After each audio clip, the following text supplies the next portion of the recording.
वंदे मातरम। युवा साथियों, विशेषकर ऐसे युवा साथी जो रिट लेवल 2 के लिए पात्र घोषित किए गए, यानी 2 गुना जो कैंडिडेट की शॉर्ट लिस्ट में उसमें नाम है, उनके लिए एक इम्पोर्टेंट जो नोटिफिकेशन भी जारी हुआ है। किस तरीके से आपको जो फॉर्म भरना है, डॉक्यूमेंट वेरिफिकेशन में आपको किन किन बातों का ध्यान रखना है, उसके लिए मैं विस्तार से अलग से वीडियो बनाऊंगा।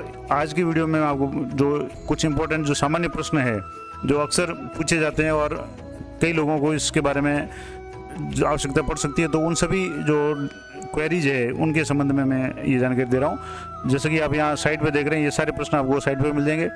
और जो लेवल 1 का जो डॉक्यूमेंट वेरिफिकेशन का जो भी अनुभव रहा है उसके आधार पे भी कुछ इंपॉर्टेंट जानकारी मैं आपको दूंगा, जिसमें जैसे पहला जो प्रश्न है डॉक्यूमेंट वेरिफिकेशन से संबंधित में कि एक से अधिक पदों में तो आवेदन किए जाने की स्थिति में क्या प्रत्येक पद के लिए अलग अलग दस्तावेज सत्यापन होगा।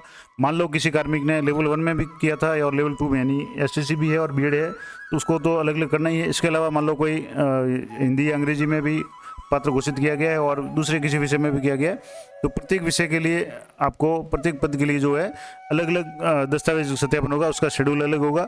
आपको जिसकी सूचना है वो एसएमएस या ईमेल के माध्यम से, पोर्टल के माध्यम से प्रदर्शित हो जाएगी। आपको इसी पोर्टल पे, जैसे ये स्टाफ लॉगिन सिलेक्शन पोर्टल है, इस पर आपको अपना रजिस्ट्रेशन करना है और रजिस्ट्रेशन करने के बाद में आप अपना स्टेटस देख सकते हैं।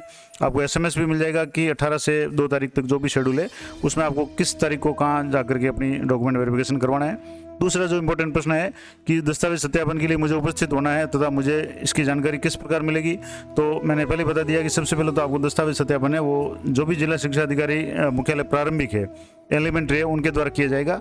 और जिले की जो भी सूचना है वो अभ्यर्थियों को जब आप रजिस्ट्रेशन करेंगे स्टाफ सिलेक्शन इस पे साला दर्पण के मॉड्यूल पे, तब आपको एसएमएस और ईमेल के माध्यम से दे दी जाएगी। और दस्तावेज सत्यापन की जो दिनांक और स्थल की जानकारी आप साला दर्पण के स्टाफ जो सिलेक्शन है उसमें लॉगिन में उपलब्ध रहेगी। इसके लिए आपको लॉगिन करना है और शायद अधिकांश जो लोगों ने लॉगिन कर लिया होगा। उसके बाद में प्रश्न है कि मुझे निवास स्थान से भिन्न जिला दस्तावेज सत्यापन के लिए आवंटित किया गया है और आप मुझे दस्तावेज सत्यापन है तो कहाँ उपस्थित होना है, तो आपका मूल जिला कोई भी हो, जहाँ भी आपको विभाग द्वारा निर्धारित पोर्टल पे जो भी आपको दस्तावेज के लिए डिस्ट्रिक्ट अलॉट होता है उस स्लॉट में जाकर के आप उस तारीख को जाकर के आपको अनिवार्य रूप से अपना सत्यापन करवाना है।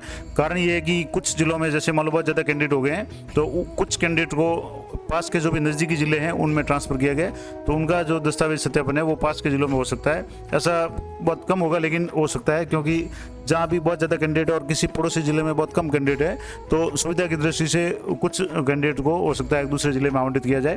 हालांकि प्रयास ये किया गया है कि अधिकांश जो भी कैंडिडेट है उनको अपने मूल जिला है वहीं दस्तावेज के लिए बुलाया जाएगा, जहाँ आपका मूल निवास भरा हुआ है उसी में बुलाया जाएगा। लेकिन अगर मान लो आपको दूसरा जिला भी आवंटित होता है तो आपको वहाँ जाकर के अपना सत्यापन करवाना है। अगला प्रश्न है कि सत्यापन दस्तावेज सत्यापन है तो उपस्थित होने के लिए क्या आने जाने का किराया भत्ता मिलेगा, तो इसके लिए कोई किराया भत्ता नहीं मिलेगा। अगला प्रश्न है कि सत्यापन के लिए स्वयं उपस्थित होना या प्रतिनिधि को भेजा जा सकता है, तो इसके लिए अभ्यर्थी को स्वयं ही उपस्थित होना पड़ेगा, क्योंकि डॉक्यूमेंट सारे हैं वो व्यक्ति खुद का उसमें वेरिफिकेशन भी होगा, यानी व्यक्ति की पहचान भी आधार और इनके आधार पे होगी कि वास्तव में जो कार्मिक है वही है। क्योंकि सत्यापन के समय में 2 दल होते हैं, जिसमें एक दस्तावेज सत्यापन दल होगा, दूसरा पात्रता जांच दल होगा। तो आपको दोनों दलों के सामने अपनी अपनी जो भी डॉक्यूमेंट्स है वो वेरीफाई करवाने पड़ेंगे, तो कैंडिडेट स्वयं को ही उपस्थित होना है। अगर दूसरा अगला पॉइंट है कि बीमारी या अपरिहार्य स्थितियों में जबकि अभ्यर्थी का उपस्थित होना किसी भी प्रकार संभव नहीं हो रहा हो, तब सत्यापन दस्तावेज सत्यापन किस प्रकार संभव होगा। मान लो कोई ऐसी परिस्थिति आती है कि अचानक किसी व्यक्ति का एक्सीडेंट हो जाए या उसको एडमिट कर दिया जाए और उसी तारीख को उसका डीवी है, तो उस स्थिति में यानी अपरिहार्य स्थिति में अभ्यर्थी के उपस्थित नहीं होने का ठोस प्रमाण आपको प्रस्तुत करना पड़ेगा। और अभ्यर्थी द्वारा जो अधिकृत किए जाने पर अभ्यर्थी के जो भी माता पिता है, सगे भाई बहन या पति या पत्नी जो भी मतलब ब्लड रिलेशन में है जो है, उनके द्वारा दस्तावेज सत्यापन तो भेजा जा सकता है। और इसके लिए सबसे पहले तो आपको ठोस प्रमाण होना जरूरी है उसका। जैसे मान लो आप अस्पताल में एडमिट है तो उसका सर्टिफिकेट डॉक्टर के द्वारा होगा तो ये अलग होगा। और इसे तो जो भी अधिकृत प्रतिनिधि करते हैं अपने भाई बहन पति या माता पिता को, तो उसके हस्ताक्षर जो प्रतिनिधि का हस्ताक्षर है अभ्यर्थी द्वारा प्रमाणित होंगे और प्रतिनिधि का जो पहचान पत्र स्व हस्ताक्षरित है उसकी प्रति भी प्रस्तुत करनी पड़ेगी।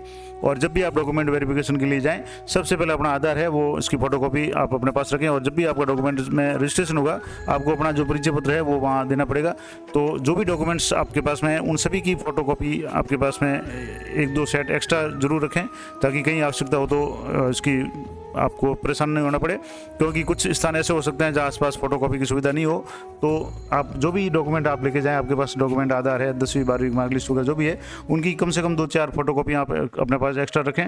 और सबसे इम्पोर्टेंट बात, आप जो वाइट पेपर है वो आप ज़रूर अपने पास कुछ पेपर रखें, क्योंकि कई मामलों में कुछ टेक्निकल प्रॉब्लम के कारण भी दस्तावेज में कुछ कमी हो जाती है, या कुछ ऑनलाइन आपने अपलोड किया उसमें भी अगर टेक्निकल प्रॉब्लम आ जाती है और आंकड़े शो नहीं हो रहे, तो आपको वहाँ स्व घोषणा देनी पड़ेगी। तो स्व घोषणा के लिए आपको वहाँ इधर उधर घूमना नहीं पड़े। आप अपने पास में वाइट पेपर है वो A4 साइज़ का जरूर रखें, और कुछ पेपर रखें ताकि आपको इसके लिए ज़्यादा परेशान नहीं होना पड़े।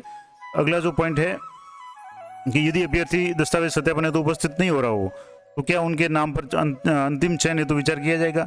क्या ऐसे अभ्यर्थियों को पुनः दस्तावेज सत्यापन का अवसर दिया जाएगा? तो इसमें स्पष्ट लिखा हुआ है कि नहीं, अनुपस्थित अभ्यर्थियों को अंतिम रूप से चयन हेतु विचार नहीं किया जाएगा।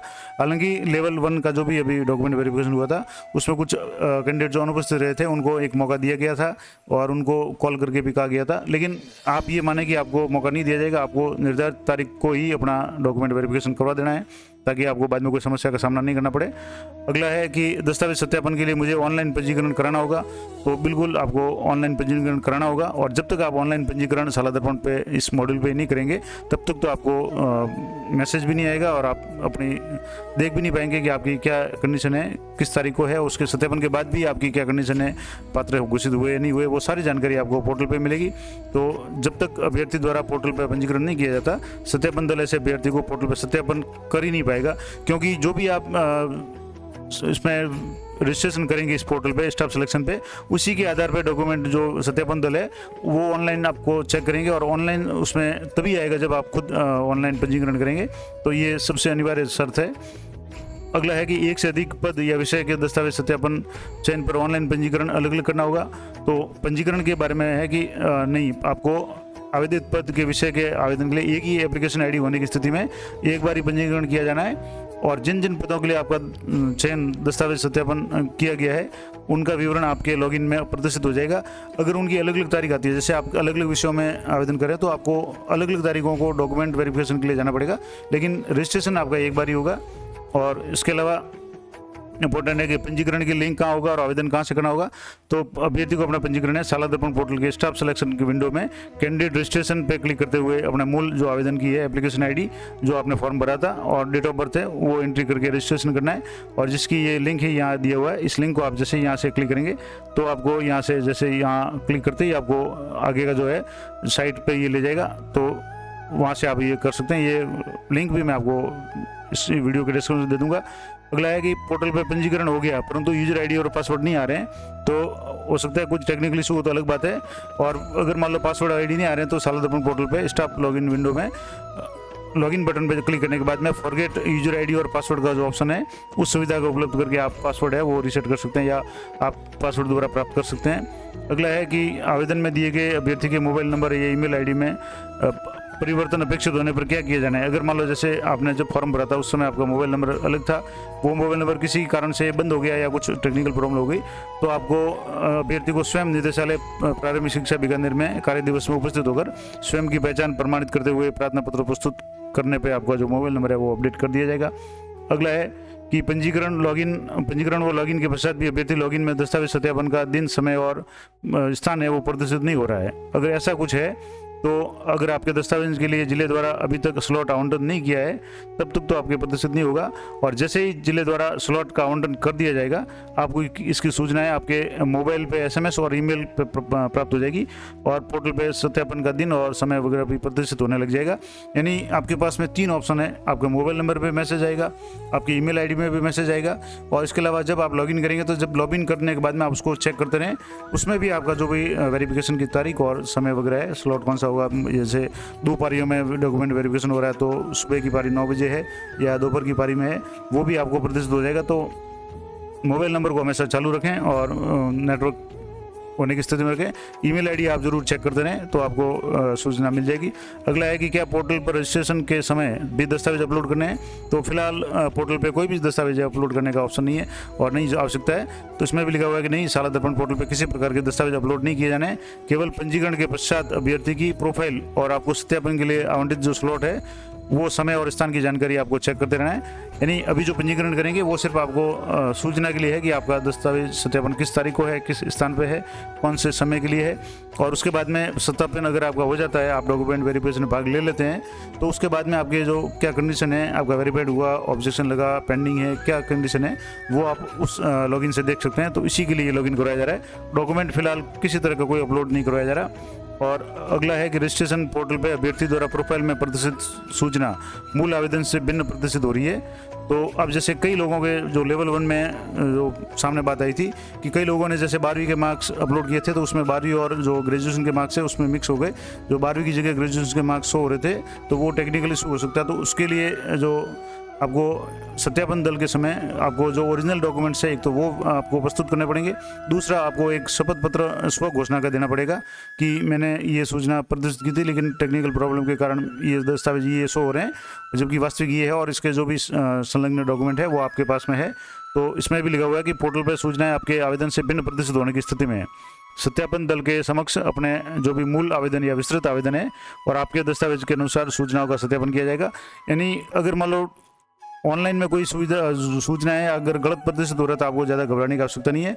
वो टेक्निकल एरर भी हो सकता है। जैसे लेवल 1 में कई लोगों के जो डेट ऑफ बर्थ है वो 1899 शो हो रही थी, तो वो एक टेक्निकल प्रॉब्लम थी। तो उसके लिए अगर मान लो कोई ऐसी स्थिति आती है, तो मैंने पहले कह दिया कि आपके पास में कुछ जो वाइट पेज है वो आप लेकर जरूर जाएँ, और उस पेज में जो भी टेक्निकल प्रॉब्लम है उसके संबंध में आप एक स्व घोषणा लिख दें कि मेरे टेक्निकल प्रॉब्लम के कारण जो ऑनलाइन दस्तावेज सत्यापन में ये सूचना शो हो रही है, जबकि वास्तव में ये है और जो सही है, और इसके दस्तावेज मेरे पास है, और उसके नीचे आपने साइन कर लें, तारीख लगा लें, तो आपको किसी तरह की कोई प्रॉब्लम नहीं आएगी। तो ये तो कुछ इंपॉर्टेंट जानकारियाँ थी कि क्या क्या बातें आपको रजिस्ट्रेशन के डॉक्यूमेंट वेरिफिकेशन के समय ध्यान रखनी है।